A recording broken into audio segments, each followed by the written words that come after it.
Makauban ta karon ang Batanong Award-winning actress nga angay gayud ninyong atangan sa bagong series sa GMA, ang Little Princess. We have this morning kapuso artist Therese Malvar. And good morning din po sa inyong lahat. Good morning and advance Merry Christmas po sa atin. Ngayon, Therese, na halos virtual lahat ng mga okasyon. How will you celebrate your Christmas with your friends and your loved ones? Ngayon, virtual pa rin tayo. I'm just gonna celebrate Christmas as always with my family. Yan, total lagi naman kaming nagse-celebrate ng Christmas. Tradition namin yun. Not just yung very immediate family ko, pati yung mga cousins ko, ganyan. So hopefully makikita ko ulit sila ngayon. And bawal lumabas, kaya mag-zoom na lang kami ng mga friends ko. Therese, what was the most unforgettable Christmas gift that you received so far?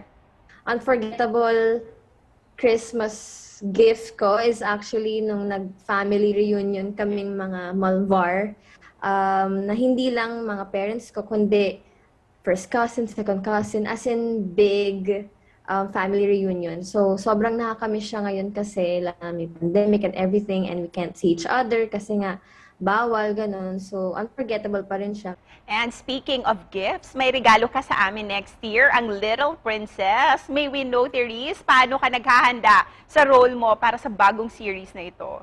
Super excited na po ako sa Little Princess. Malapit na po yan. Wala akong masyadong preparation na ginawa kasi I played the role of Masoy, the little sister of Ate Princess, who will be played by Jo Berry. And yung role ko dito, super saya kasi talaga.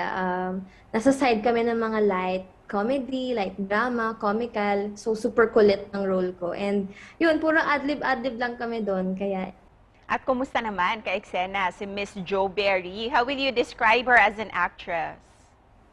Si Ate Jo, sobrang galing. As in, siya yung tipong, legit po to alam niya kung saan yung camera. Tapos yung iyak niya talaga, yung luha niya, kung saan talaga nakafocus yung camera. Parang alam ng body niya yun. Ganun siya kagaling as in.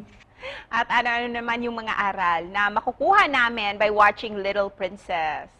Little Princess is not a usual panghapon na serye na puro drama lang, ganon. This time, we're here to be an inspiration and a motivation for others na despite this pandemic, ay pwede naman tayo maging masaya sa piling ng pamilya natin. And with that, Therese, tell us bakit kailangan abangan ng mga kapuso natin ang Little Princess? Ayan, abangan niyo po yung Little Princess dahil for the first time ay hindi po mother si Jo Berry, kundi isang CEO boto. Abangan niyo kung paano siya magsisimula from the roots until she goes to become a rich CEO. And of course, ano yung mensahe mo, Therese, para sa mga kapuso natin dito sa Central and Eastern Visayas? Ayan po, hello po sa inyong lahat mga kapuso. Sayang kasi pandemic ngayon at hindi ko kayo mabibisita ulit. So sobrang miss ko na po kayong lahat. Pero please stay tuned sa mga projects po namin, sa mga projects ko po. At maraming salamat sa patuloy na suporta sa GMA at sa akin. Thank you so much, Therese! Thank you! Good morning!